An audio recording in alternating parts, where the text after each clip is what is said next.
Welcome back to Crypto Mates AI. Gary here with an update for you. Do me a favor, friends. Smash that like button, hit subscribe, and comment down below. It really does help with the algorithm. Now let's get into this.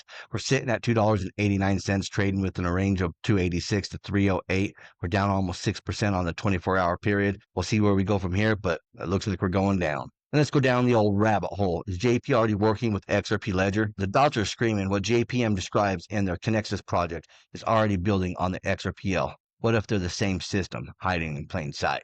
Let's go down this rabbit hole. Let's see where this takes us. JPM's pitch. Digital identity and Web3 will empower ownership, verification, and seamless interaction. DNA protocol's reality, anchoring biometric genomic data to the XRPL. Immutable, audible, and compliant. These aren't two separate visions. They're two halves of the same coin. JPM doesn't name the rails. Why? Because Ripple already laid them. Think. Would the largest U.S. bank risk Ethereum gas fees, downtime, and chaos, or would they plug into the one ledger already designed for global settlement and compliance? XRP Ledger is the silent answer. Africa as the test bed. DNA protocol onboarding labs across Africa isn't random. It's coordinated. JPM plus WEF need real-world biometric rails in high-growth, low-regulation zones before global rollout. Exactly what DNA on-chain is doing quietly, efficiently on the XRPL. All you got to do is follow the script. WEF narrative management, JPM liquidity and banking layer, Ripple is the rails plus the corridors, DNA protocol, biometric anchoring. Together they form a total system, but only one piece, DNA on chain, is openly building, so the bigger agenda hides behind it. Revelation wasn't wrong. No one may buy or sell unless they have the mark. The mark equals verified digital ID. The rails equal XRPL. The executor JPM under the Kinexys brand. The anchor DNA protocol. So the question isn't if JPM is working with DNA protocol. The real question is DNA on chain, the stealth proxy JPM is using to quietly integrate identity into Ripple rails. The elites rarely build under their own name. JPM doesn't need to announce XRPL. They just need to let DNA protocol build the scaffolding and plug themselves in once the rails are ready. The merger of banking power plus genomic anchoring isn't coming, it's here. Comment down below and tell me what you guys think. Did you guys find this information valuable? Do you want me to continue to keep on doing this type of information? Comment down below and let me know. The tokenized U.S. Treasuries market has grown 7,000% since 2023. That growth is driven by three key factors: rising demand for 24/7 access to USD-denominated assets, increased need for liquid short-duration cash management solutions, growing recognition that tokenized U.S. Treasuries are stablecoins with yield. Ondo's U.S. Treasury products alone grew 120% in 2025, signaling that the trend is just beginning to accelerate. I gotta say it, friends, the institutions are here. And Brad Garlinghouse saw it long ago, and now it's clear. XRP isn't just a token, it's the backbone of global finance. Speculation was only the beginning. Pointed to is companies like Amazon employ a couple hundred engineers, and all they do is they integrate into payment networks around the world. So Amazon today, last time I checked, could only support payouts in 19 different currencies. Amazon is, I think one of the $2 trillion companies, and yet Amazon, their marketplace, which is a huge piece of their business, they can only pay out in 19 currencies. And that is a hodgepodge of integrations around the world, ranging from India to China to the EU. Now, if you think about the implication of that to more tangibly a business, we have had conversations with other networks, other marketplaces like Uber. Uber knows that if they can pay their drivers more frequently, the retention of their drivers goes up. Uber has a big challenge in that people join to become drivers and then they churn out. That means that Uber has to go acquire new drivers.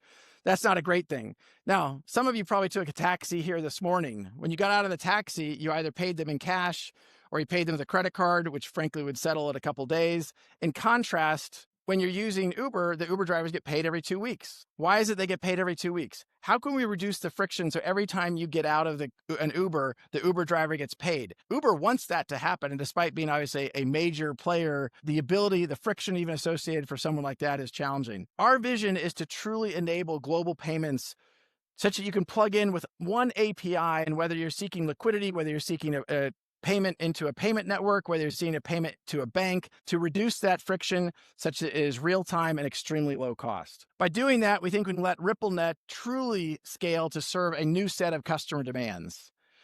On demand and real time. Again, we are all witnessing a generation grow up that are sometimes pejoratively described as millennials. They expect real time. they've grown up with the expectation that this is going to be a real-time experience. They can click on their phone and have ice cream delivered in 30 minutes. I do love ice cream.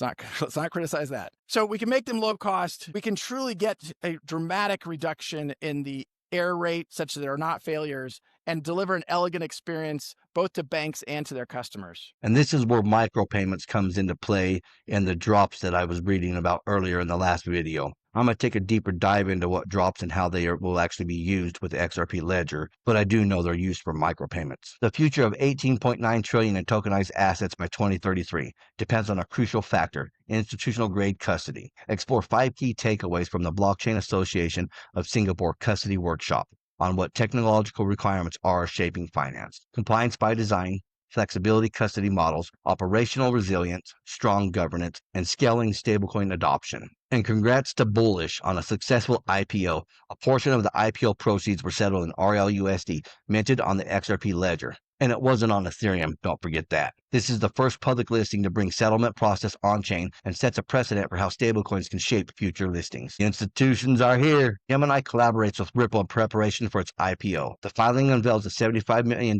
credit agreement with Ripple, accessible in 5 million increments and expandable to 150 million with option to borrow in Ripple's RLUSD stablecoin. Talk about the top stories. Crypto platform Gemini entered a credit agreement with Ripple Labs. A Friday SEC filing reveals Gemini can initially borrow up to $75 million with the option to decrease or increase the amount to up to $150 million. Requests made beyond that cap may be made with Ripple's stablecoin. The credit line will bear an interest rate of up to 8.5%.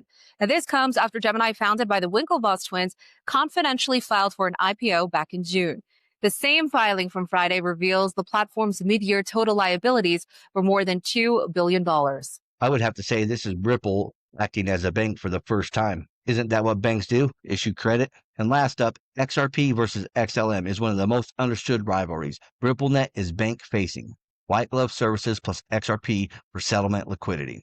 Focuses on enterprise treasury and financial institutions. Stellar is retail-facing. Fintechs and banks issuing compliant payment rails. Focuses inclusion, wallets, and end-user adoption. But here's the kicker. Both technologies are ISO 222 compliant, and both are woven into payment experience with Visa, MasterCard, and central banks. It's not XRP versus XLM. It's a two-pronged strategy for the new payments era. One attacking the bank corridors, the other embedding into wallets and consumer payments. These two, along with the rest of the ISOs, have always played towards the same end goal. Keep on saying, multi-chain, multi-token system, not a one winner take all. Well, that's what I have for you folks. Until next time, stay savvy, stay stacking, and I'll catch you in the next one. If you enjoyed this, smash that like button, hit subscribe, and comment down below. And if you want more crypto deep dives, check out our videos right here on Crypto Meets AI. Thank you for watching. Remember to always do your own research. This is not financial advice.